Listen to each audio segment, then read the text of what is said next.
우리 암송 구절 같이 한번 해보실까요? 요한복음 1장 12절 말씀입니다. 자, 오늘은 다 할 수 있겠지요. 자, 같이 합니다. 시작. 영접하는 자, 곧 그 이름을 믿는 자들에게는 자녀가 되는 권세를 주셨으니. 요한복음 1장 12절 말씀. 아멘. 네, 감사합니다. 주보에 다음 주 암송 구절이 또 적혀 있습니다. 그래서 매주 한 구절씩 이렇게 암송을 해서 하나님의 말씀이 우리의 성령의 검이 될 수 있도록 꼭 그렇게 해주시기를 바랍니다. 밤의 별이 된 사람이라는 제목으로 하나님의 말씀을 듣겠습니다. 이스라엘 역사에 깜깜한 밤이 찾아왔습니다. 블레셋 사람들과 암몬 사람들이 18년 동안 이스라엘 백성을 억압을 했습니다. 이것이 사사기 10장 8절의 말씀입니다. 이스라엘 백성에게는 큰 고통이 찾아왔습니다. 이스라엘 백성의 곤고로 말미암아 하나님도 근심했다라고 성경은 기록합니다. 이스라엘 땅에 그토록 큰 고통이 찾아온 연유가 뭐지요? 그들이 하나님을 버린 것입니다. 하나님을 떠난 거지요. 그래서 10장 6절에서 7절 보면 바알, 아스타롯, 아람신, 시돈신, 모압신, 암몬신, 블레셋 신을 그들이 섬겼다 때문에 하나님께서 그들을 파셨다라고 성경은 말씀하세요. 우연히 찾아온 밤이 아닙니다. 하나님이 팔아버린 거예요. 왜요? 하나님을 떠나고 하나님을 버렸기 때문이다. 그러므로 성경에서 정확하게 우리에게 말씀하세요. 하나님 떠나면 반드시 고통 찾아온다. 밤이 찾아온다. 이 성경의 진리죠. 하나님 버리고 하나님 떠나면 그 역사 가운데 밤이 찾아올 뿐만 아니라 그 개인 가운데 밤이 찾아온 것은 너무 분명하다. 밤을 만난 백성들은 그 고통 가운데 구해달라고 하나님 앞에 간절히 부르짖습니다. 그렇게 부르짖는 백성들의 부르짖음에 대한 하나님의 반응, 응답을 한번 보십시오. 13절입니다. 사사기 10장 13절 같이 한번 읽어보실까요? 시작. 너희가 나를 버리고 다른 신들을 섬기니 그러므로 내가 다시는 너희를 구원하지 아니하리라. 오죽하면 하나님이 이렇게 말씀하시겠어요? 다시는 너희를 구원하지 않겠다. 왜요? 하나님을 버렸다. 다른 신을 섬긴다. 이것이 하나님이 백성들을 향한 응답이에요. 아들을 지나치게 사랑하면 아들 바보, 딸을 지나치게 사랑하면 딸 바보라는 말이 있습니다. 우리 하나님이요, 다시는 너희를 구원하지 않을 거야. 아니, 하나님이 이렇게 강경하게 작정을 하셨으면 이거 그대로 실천해야 되겠죠. 다시는 구원하지 않겠다고. 근데 우리 하나님은요, 이스라엘 백성 바보예요. 여러분 13절에 다시는 구원하지 않겠다 해놓고 16절을 한번 읽어봅니다. 16절 같이 한번 읽어볼까요? 시작. 자기 가운데서 이방신들을 제하여 버리고 여호와를 섬기매 여호와께서 이스라엘의 공고로 말미암아 마음에 근심하시니. 세상에 우리 하나님은 아니 다시는 구원하지 않겠다고 작정하셨으면 다시는 구원하지 말아야죠. 하나님은 하나님의 백성 이스라엘 백성을 사랑하는데 하나님의 마음이 너무 약한 거예요.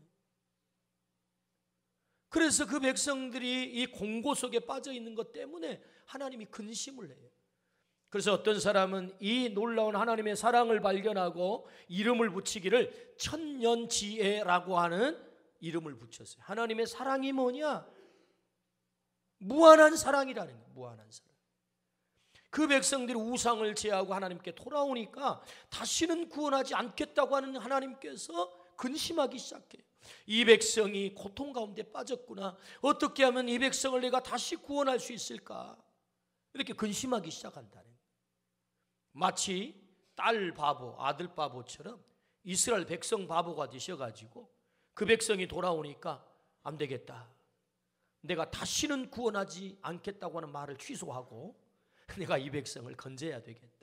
이게 지금 하나님의 사랑의 마음이란 말이죠. 오늘 또 우리를 향한 하나님의 이 놀라운 사랑이 있는 줄로 믿습니다. 밤을 만난 그 백성들을 그렇다면 어떻게 건질까? 하나님이 백성을 건져 가시는데 그냥 건지지 않습니다. 사람을 통해서 건지세요. 그래서 딱 한 사람이 생각이 납니다. 누굽니까? 입다가 생각이 나는 거예요. 그래서 그 입다를 불러 이스라엘 백성의 사사를 삼아, 사사란 재판관, 제사장,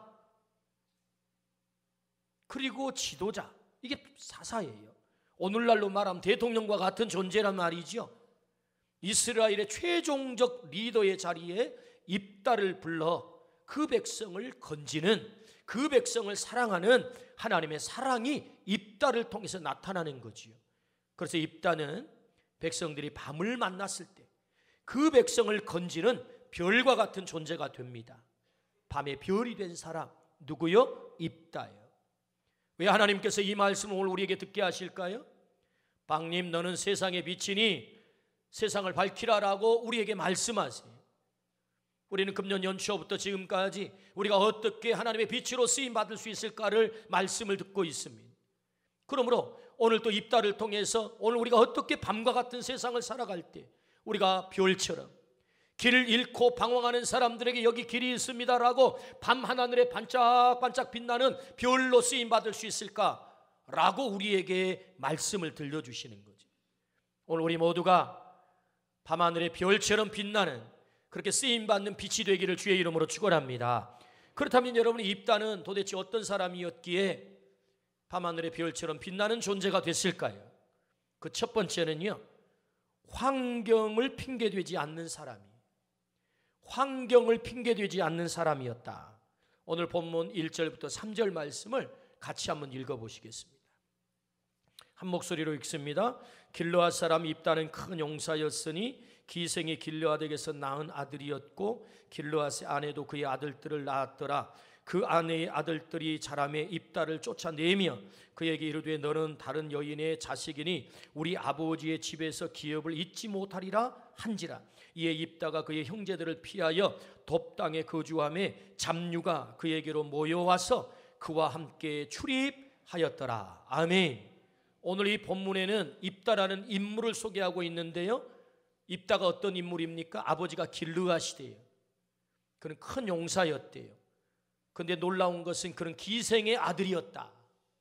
아버지가, 엄마가 기생이었다고. 배다른 형제들이 많았어요. 그 형제들이 라이벌이 될까봐 아버지의 재산 함께 물려받으면 자기들 재산 작아지잖아요. 그래서 어떻게 해요? 쫓아내버려요. 그래서 사랑받아야 될, 사랑 나누어야 될 형제들로부터 상처를 받고 쫓겨남을 당하는 신세.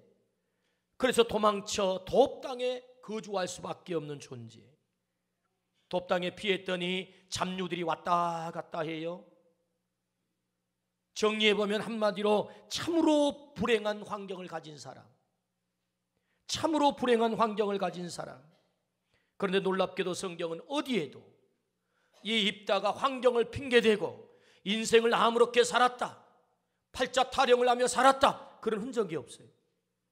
성경은 그 입다를 데려다가, 그 입다를 데려다 이스라엘 민족을 구원하는 밤의 별처럼 사용하는 인물로 사용한 줄로 믿습니다. 놀랍잖아요. 핑계대지 않았다는 거예요. 환경을 핑계대지 않았어요. 이스라엘 땅에 전쟁이 터졌습니다. 암몬 족속이 쳐들어왔습니다. 이스라엘의 밤이 찾아온 거지요. 길르앗 장로님들은 사람을 찾았습니다. 도대체 이 민족의 위기, 이 밤을 극복할 수 있는 사람은 도대체 누굴까? 곰곰이 생각해 보니 한 사람이 딱 떠오른 거예요. 맞아, 이 민족적 위기를, 이 밤을 극복할 수 있는 사람은 입다뿐이야. 그래서 입다를 찾아가는 거예요. 찾아가서 부탁을 해요. 뭐라고요? 와서 우리의 장관이 되어주시오, 우리의 머리가 되어주세요. 여러분, 이게 가당이나 한 얘기입니까? 입다가 어떤 사람입니까? 기생의 아들이라잖아요. 천출이라잖아요. 형제들에게도 사랑받지 못하고 쫓겨난 사람이라잖아요. 어울리는 사람이 잡류라잖아요. 도대체 한 가지라도 믿을 만한 구석이 있는 사람이 아니라고요. 그런데 놀랍게도 장로님들은 와서 그 입다를 향하여 와서 우리의 장관, 대통령이 되어달라는 겁니다. 우리를 다스려달라는 것입니다. 도대체 길르앗의 장로님들은 뭘 보고 이렇게 했을까요? 입다가 환경을 핑계대고 살았다면 어떻게 이게 가능했겠어요? 그저 팔자 타령이나 하며 내 인생 그저 그런 인생, 출신부터 그런 천출로 태어나가지고 내가 뭘 어떻게 살겠어, 어떻게 성공하겠어, 성공하고는 내 인생 거리가 먼 거야, 그냥 그렇게 살다가 가는 거지 라고 그가 살았다고 한다면 어떻게 와서 우리의 장관이 되어주시오 라고 말할 수 있겠냐고. 이따가 환경 핑계대고 살았다면 그가 겨우 되는 것은 그저 건달들과 잡류들과 어울려 건달짓이나 하고, 그리고 자기를 쫓아내는 저 형제들 어떻게든 내가 복수해야지, 복수의 칼이나 갈고, 뭐 그런 인생으로 살지 않겠습니까? 그렇게 그가 살았다면 누가 와서 우리의 장관이 되어주시오라고 부탁하겠어요? 그러니까 이 모습을 보면 이 길르앗 장로들이 이런 입다를 주목하고 와서 우리의 장관이 되어주시오라고 부탁한 걸 보면 이 입다는 핑계대고 환경 핑계대고 그저 인생을 아무렇게 사는 사람이 아니었단 말이죠. 있는 그대로 인정하고, 사람들이 너 기생의 아들이잖아. 맞아, 나 기생의 아들이야. 너 형제들에게 쫓겨났잖아. 맞아, 나 형제들에게 쫓겨났어. 너 도망자로서 객지에서 그렇게 살아가잖아. 맞아, 나 객지에서 살아. 네가 어울리는 사람 다 잡류잖아. 맞아, 내 친구들 다 잡류야. 그렇다고 해서 내 인생이 잡류가 된 것은 아니야. 그걸 받아들이고 자신의 인생을 처절하게 치열하게 살았다는 거예요. 환경 핑계대지 않고. 길르앗 장로들은 이 입다를 주목한 것입니다.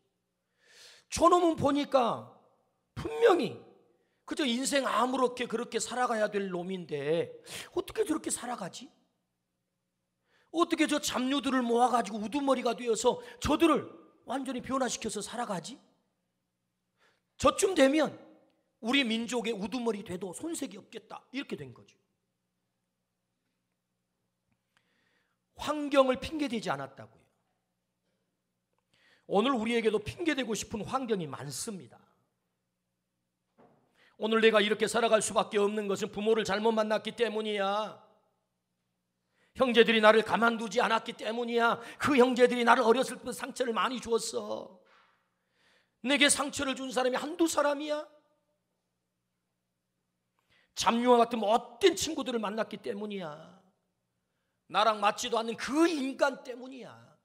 그 인간이 있잖아요. 그 인간. 에? 우리 인생을 힘들게 만든 그 인간 말이에요. 나는 처음부터 성공하고는 거리가 먼 환경에서 자랐어.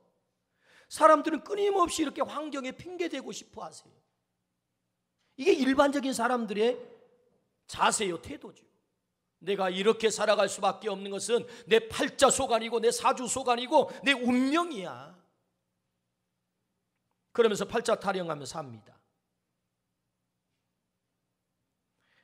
리이위가 쓴 세치혀가 100만 군사보다 강하다라는 책이 있어요. 이 책에 재밌는 얘기가 나오는데요. 한번 들어보십시오. 옛날에 아주 영험한 도사가 살았대요. 강단에서 도사 얘기해서 좀 죄송합니다만은 이 도사가 점을 기가 막히게 봤다는 거예요. 그래서 과거를 보러 가는 수재 세 사람이 이 도사에게 찾아가서 우리 앞날이 어떻게 될지, 합격할 건지 합격 못할 건지 그 궁금한 거예요. 공부는 열심히 했지만 궁금했어요. 그래가지고 도사님에게 찾아가가지고 공손하게 향을 피우고 절을 했어요. 도사님 도대체 우리 앞날이 어찌 되겠습니까? 하고 기다리는 거예요. 그랬더니 눈을 지그시 감고 도사가 한참 만에 아무 말 없이 세 사람을 탁 보더니 손가락을 하나 탁 내미는 거예요. 손가락. 그리고 아무 말씀이 없어. 한참 있다가 뜸을 들이고는 하시는 말씀이, 가보시게 그때 가면 자연히 알게 될 걸세. 이것은 천기라서 누설을 할 수가 없네 하고는 보내는 거예요. 이 세 사람이 참 궁금했단 말이에요. 아니 세상에 어떻게 된다고 말을 해줘야지, 왜 손가락만 하나 딱 펴놓고는 가라고, 그리고 또 천기라고 누설을 할 수가 없대. 누설. 궁금해도 천기라 그러니 물어볼 수가 없어요. 그래서 잔뜩 궁금함을 안고 돌아왔어요. 근데 곁에서 그 모습을 보았던 이 도사의 시종, 이게 심부름 하는 시종이 참으로 궁금했어요. 궁금해 죽어요. 그래가지고 선생님에게 쪼르르 찾아가가지고, 선생님, 아니 말로 그냥 명확하게 뭐 한 명이 붙는다, 뭐 한 명만 떨어져, 뭐 이렇게 얘기하든지, 아니 뭐 그러지 손가락만 딱 하나 피고 가라고 그러면 어떡합니까? 아니 선생님, 그 손가락을 하나를 폈다는 말은 제가 해석하기는 그 한 사람만 합격한다는 얘기입니까? 그러니라 그러는 거예요. 그러니라.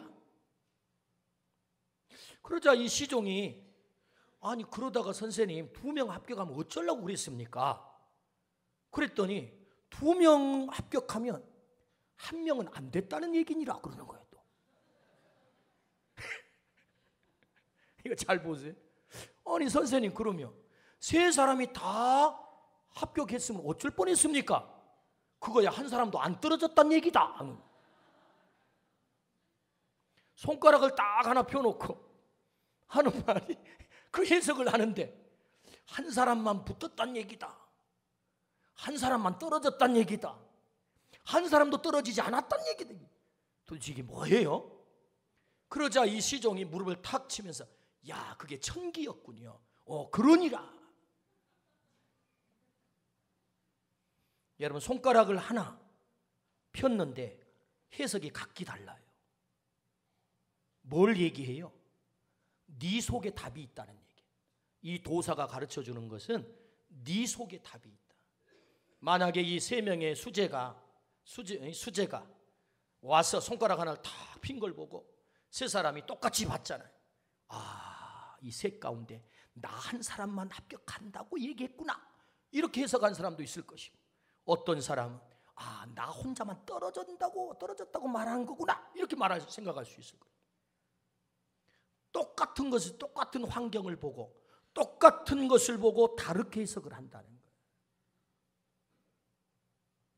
여러분, 똑같은 환경을 만났기 때문에 다 망합니까? 똑같이 가난하면 다 망합니까? 부자이니까 다 성공한가요? 좋은 부모 만나 다 성공한가요? 가난한 부모 만났기 때문에 다 실패한가요? 그렇지 않습니다, 여러분. 전혀 그렇지 않습니다. 여러분, 입다가 좋은 부모 아래서 태어났기 때문에 그 밤하늘에 별처럼 쓰임 받았나요? 그게 아니라 그 말이에요. 환경을 핑계대지 않았다고요. 여러분, 일본의 유명한 경영의 신이 있어요. 마시스타 고노스케라고 하는 사람이, 그분은 얼마나 훌륭한 사람인지 이름이 경영의 신이라고 붙었어요. 인품이 훌륭해요. 기업 경영을 잘했어요. 그래서 사람들은, 이런 돈은 잘 벌지만 인품이 고약한 사람 많잖아요. 그런데 이분은 인품도 훌륭하고 경영도 잘해. 그래서 사람들이 흠모를 하고 다 이 사람을 배워요. 그래서 경영의 신이라고 이름이 붙었어요. 마시스타라고 하는 세계적인 전기회사를 세운 사람이 90세 넘어까지 살다가 돌아가셨어요. 기자가 어느 날 와서 물었어요. 도대체 당신은 어떻게 해서 성공할 수 있었습니까? 그랬더니 하는 말이, 나는 하나님으로부터 3가지 큰 축복을 받았습니다. 귀가 솔깃하잖아요. 3가지 축복을 받았대. 그게 뭡니까? 첫 번째는 나는 가난하게 태어났습니다. 2번째는 나는 몸이 허약했습니다. 3번째는 나는 초등학교를 졸업하지 못할 만큼 공부를 못했습니다. 가난해서 공부를 못했습니다. 이 3가지를 축복으로 받았습니다. 기자가 이상하게 생각해요. 아니 그것이야말로 우리 인생 실패의 가장 첫 번째, 2번째, 3번째 조건 아닙니까? 그거 어떻게 축복일 수 있습니까? 그랬더니 하는 말, 이 마스시타 고노스케의 대답을 들어보세요. 나는 가난했기 때문에 나는 부지런함을 배웠습니다. 나는 몸이 허약했기 때문에 건강의 중요성을 알았습니다. 내가 공부를 많이 못했기 때문에 모두가 나의 스승이 되었습니다. 그래서 나는 겸손하게 배우다 보니 지혜를 얻게 됐습니다. 내게 그 약함은 나를 강하게 만드는 바로 도구가 되었습니다. 마치 꼭 성경에 있는 얘기처럼 그렇게 대답을 한 거예요. 사람들은 말합니다.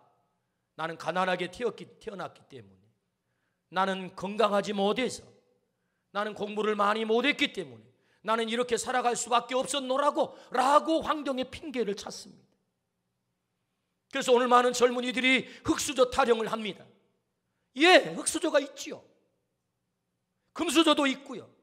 금수저 물고 태어났다고 다 성공하는 것입니까? 흙수저를 들고 있었다고 다 실패하는 것입니까? 아니더라 그 말이에요. 흙수저로 말할 것 같으면 입다야말로 가만 최첨단의 흙수저일 거예요. 그런데 하나님께서 이 입다를 사용하시잖아요. 할렐루야. 핑계대지 않아서, 환경에 핑계대지 않았다. 오늘 환경에 핑계대지 않기를 주의 이름으로 축원합니다. 아멘. 그렇다면 여러분, 우리는 이런 환경을 만났을 때, 그럼 내가 극복하고 싶다고 핑계대지 않고 그러면 그런 환경이지만 나도 마저 환경 핑계대지 않고 좀 해봐야지, 그런다고 해서 우리 환경이 다 극복되는 것입니까? 입다는 도대체 그런 환경을 어떻게 극복한 것입니까? 그 비결이 도대체 무엇입니까? 오늘 사사기 11장 11절에 그 비결이 나와요. 자, 같이 한번 읽어보겠습니다. 시작. 이에 입다가 길르앗 장로들과 함께 가니 백성이 그를 자기들의 머리와 장관을 삼은지라. 입다가 미스바에서 자기의 말을 다 여호와 앞에 아뢰니라. 할렐루야. 여러분, 이 말씀을 읽을 때는 좀 입체적으로 읽으셔야 돼요. 이렇게 읽으면 안 돼요. 그를 자기들의 머리와 장관을 삼은지라. 입다가 미스바에서 자기의 말을 다 여호와 앞에 아뢰니라. 이렇게 읽지 말고 다 여호와 앞에 아뢰니라. 이 다가 강조가 되는 거예요. 비결이 뭐예요? 입다 혼자의 힘이었습니까? 그가 환경을 극복했던 이유 혼자의 힘이었었나요? 아닙니다. 그는 다 여호와 앞에 아뢰었다는 거예요. 이건 그냥 되는 게 아닙니다. 이것은 입다의 삶 속에 몸에 배어 있었다는 거죠. 습관이 되어 있었다는 것입니다. 여러분, 그렇게 형제들에게 쫓겨나서 돕당의 객지 생활을 하다가 어느 날 이스라엘 집단의 가장 핵심 멤버들로부터 발탁이 돼가지고 대통령이 된 거예요. 입다가 그쯤 되면 어떻게 하죠? 화려한 자기 자신을 드러내는 일부터 하지 않겠어요? 와, 나 이제 성공했다. 자기 이름부터 드러내려고 그럴 거예요. 그런데 입다가 하는 일 첫 번째 일이 뭡니까? 자신의 있는 모든 일을 하나님 앞에 다 아뢰었다는 거예요. 뭘 말합니까? 평상시에 입다의 삶의 모습을 우리에게 엿보게 하는 거죠. 하나님 앞에 아뢰는 것이 몸에 배어 있었던 것입니다. 자신의 삶의 모든 것을 하나님 앞에 아뢰는 거죠. 다시 오늘 말씀으로 돌아가 볼까요? 여러분, 입다는 어떻게 그가 돕당에 살면서 기생의 아들로서 형제들에게 쫓겨나서 잡류들과 어울리며 그가 돕당에서 살면서 하나님께 기도했을까요? 하나님, 내 어머니는 기생입니다. 하나님, 나는 형제들에게 미움받아 쫓겨났습니다. 나는 고향 땅에서도 못 삽니다. 하나님, 이곳은 객지입니다. 부모 복 없는 놈이 친구 복도 인복도 없다고 맨날 올려온 놈들이 다 잡류들입니다. 하나님, 제가 붙들 수 있는 게 아무것도 없어요. 부모도 붙들 수 없고 고향도 붙들 수 없고 형제들도 붙들 수 없고 친구들도 붙들 수 있는 게 없어요. 그래서 하나님, 저는 하나님만 붙들래요. 이 대목에서 아멘이 좀 나와야 되는데. 아멘. 여러분, 붙들 수 있는 게 없다니까요. 또 입다가 뭘 붙들겠어요? 이게 지금 입다가 붙잡을 게 뭐가 있겠어요? 부모를 붙잡아요? 고향을 붙잡아요? 무슨 친구를 붙잡아요? 백을 붙잡아요? 아무것도 없는 거예요. 하나님, 그래서 하나님, 저는요 하나님밖에 붙잡을 분이 없어요. 하나님, 제가 붙잡을게요. 내가 어떻게 환경 붙잡겠어요? 이 환경이 제 인생을 책임지지 못한단 말입니다. 하나님, 제가 하나님 붙잡을게요. 여러분, 하나님 붙잡기를 주의 이름으로 축원합니다. 입다가 그렇게 기도했다고. 그것을 길앗 장로들이 본 거라고요. 와, 입다는 그 불행한 환경 속에 다르구나.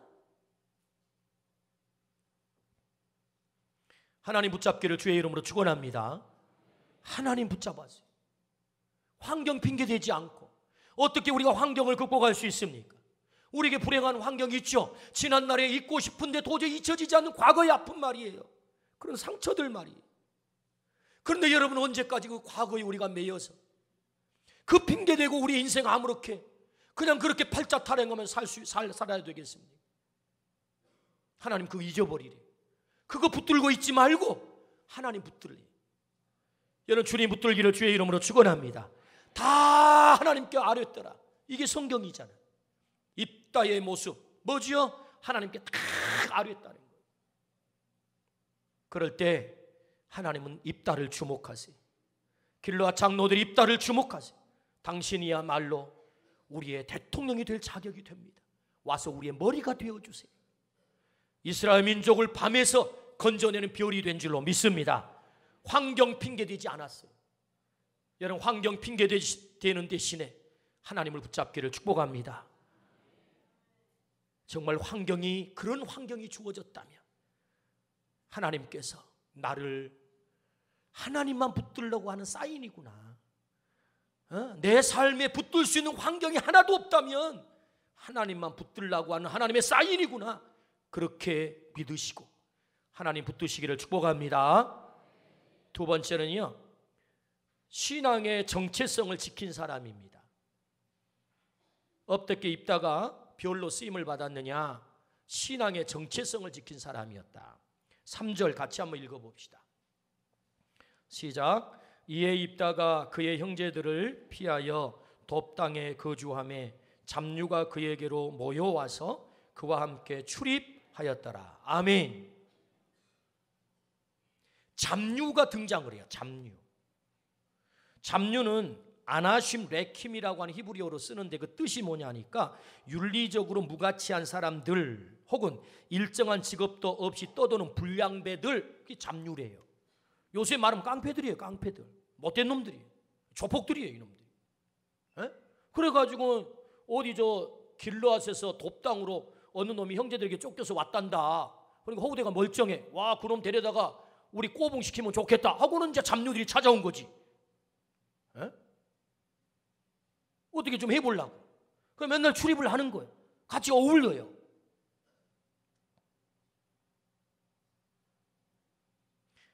여러분, 이 말씀을 잘 깊이 생각해 보세요.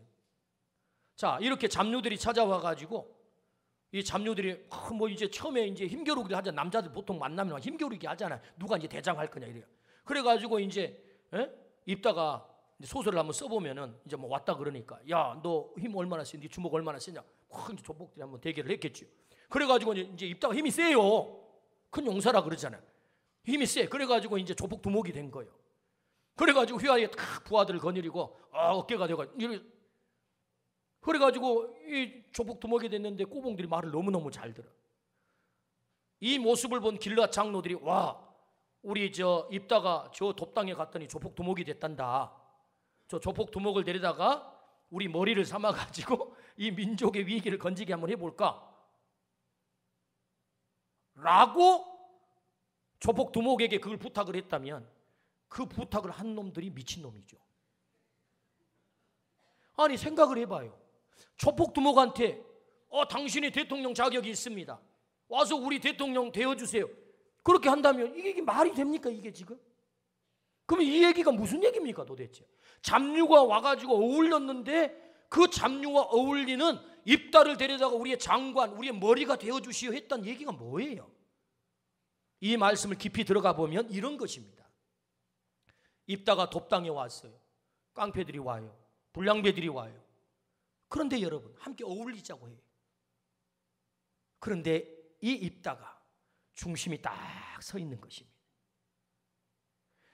이 잡류들의 동화가 되어서 입다가 신앙을 포기하고 변화되는 게 아니고, 변질되는 게 아니고, 하나님을 믿는 그 신앙으로 잡류들을 변화시킨 거예요.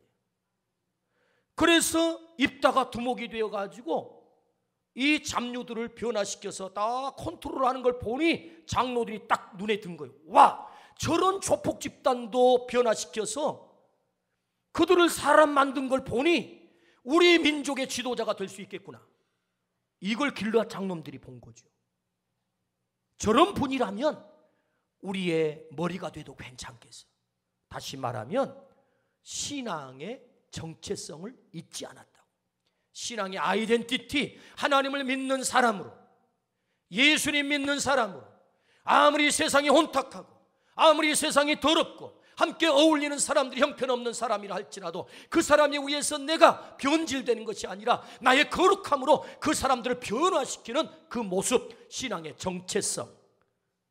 그래서 이 신앙의 정체성을 지킨 사람이 누구라고요? 입다라고요. 오늘 우리에게 이 신앙의 정체성이 지켜지기를 주의 이름으로 축원합니다. 그래서 밤에 별로 쓰임을 받은 거죠. 주님은 오늘 또 찾아요. 어떤 사람을요? 신앙의 정체성을 지키는 사람, 핑계대지 않고 신앙의 정체성을 지키는 사람, 그 사람을 찾으신다. 우리는 정말 말하고 싶습니다. 영악한 세상을 살아가려면 예수님 믿는 자처럼 하고 어떻게 살 수 있고 어떻게 성공할 수 있습니까? 적당히 숨기고 적당히 타협하고 적당히 어울리고 적당히 세상의 방법으로 넘어가기도 해야 세상 성공하고 사는 거지, 그렇게 빡빡하게 살아서 어떻게 성공합니까? 라고 말하고 싶죠. 그런데 신앙의 정체성을 지킨다는 것은 그 세상 속에 나의 신앙의 칼날을 잃지 않고 그걸 지킬 때 사람의 수단으로는 성공할지 모르겠지만, 성공하지 못할지 모르겠지만 하나님이 입다를 세워주신 것처럼 하나님이 우리를 성공시켜 주신 줄로 믿습니다. 하나님이 살아계세요. 저는 요새 정말 부끄럽습니다. 뭐가 부끄럽냐? 장로님 대통령께서 권력을 거머쥐었어요. 세상의 힘을 다 가졌어요. 그러면 정말 본때를 보여줘야지. 예수님 믿는 자처럼 멋지게 좀. 돈이 없어요, 권력이 없어요. 자기 말 한마디면 다 되는데 그럼 좀 멋지게 좀 해봐야 되는 거 아니에요? 그런데 왜 세상의 사람보다 더 못한 방법으로 그런 일들을 했느냐 말이에요. 그래서 부끄러운 거예요. 안타까워요. 신앙의 정체성을 지키지 못한 거죠. 그러니까 그것이 성공 같아 보여도 대통령이 되면 성공입니까? 대통령이 됐는데 성공하지 못한 대통령이 되니까 더 부끄럽잖아요.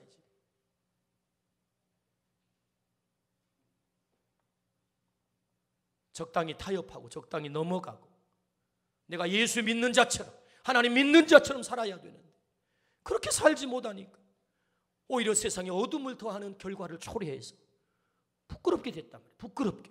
그래서 저는 부끄러워요.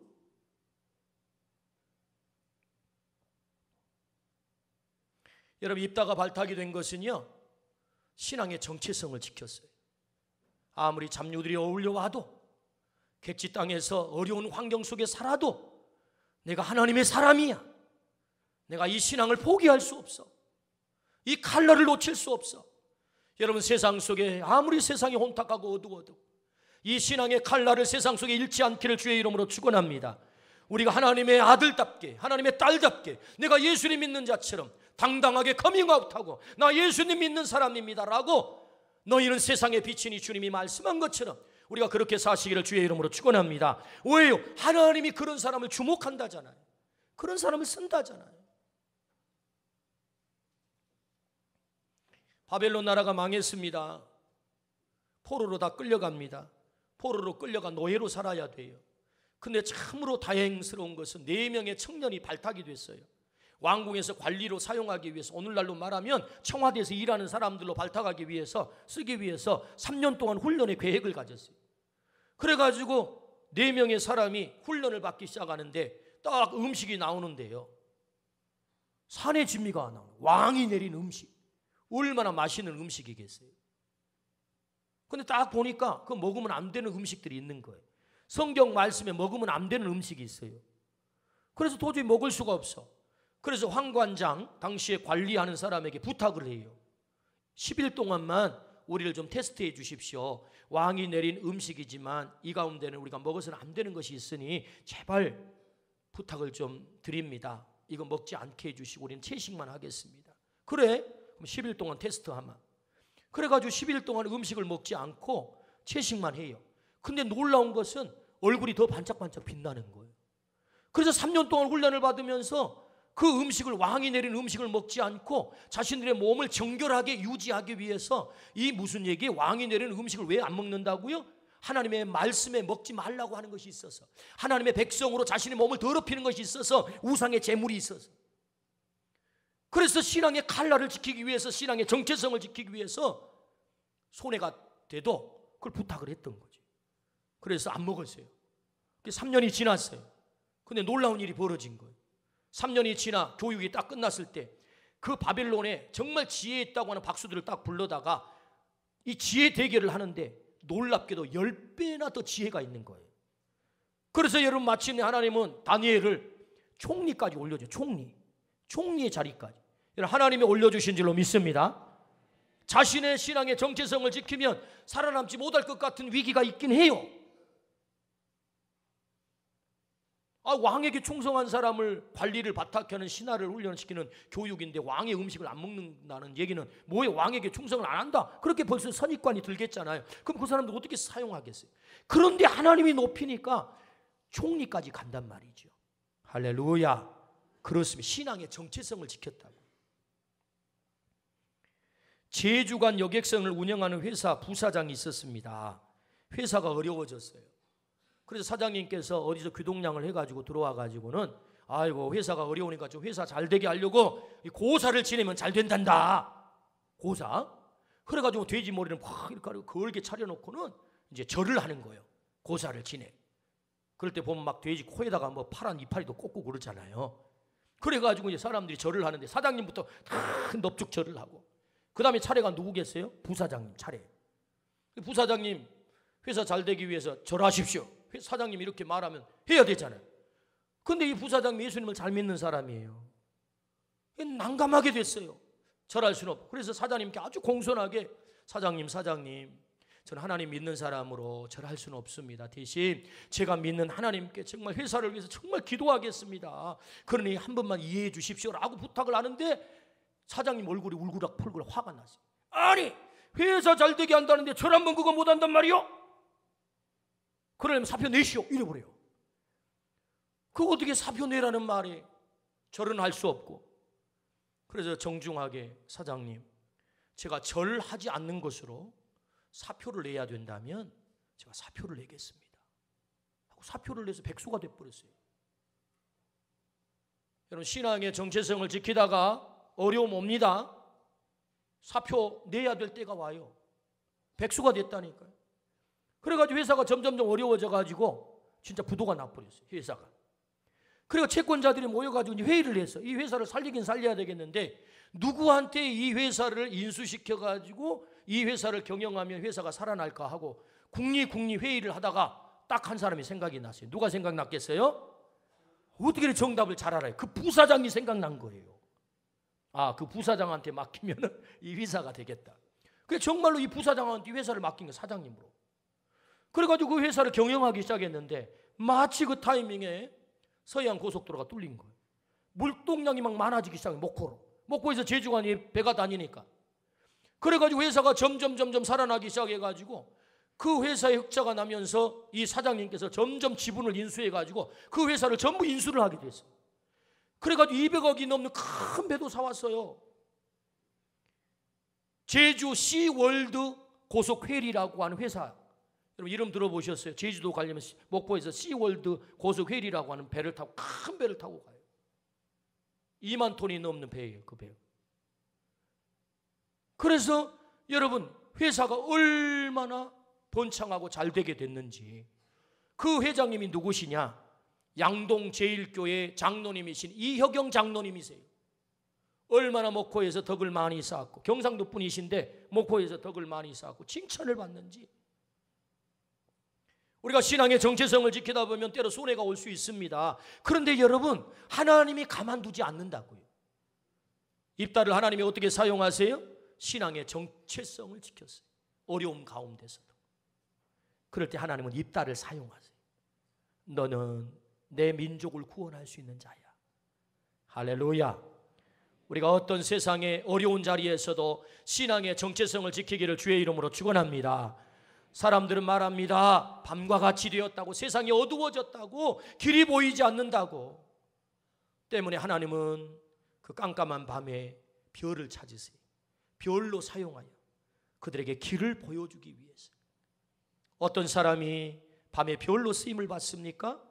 환경 핑계대지 않고, 어려운 환경 속에서도 하나님 붙들고 하나님께 아뢰는 사람 뿐만 아니라 신앙의 정체성을 지킨 사람.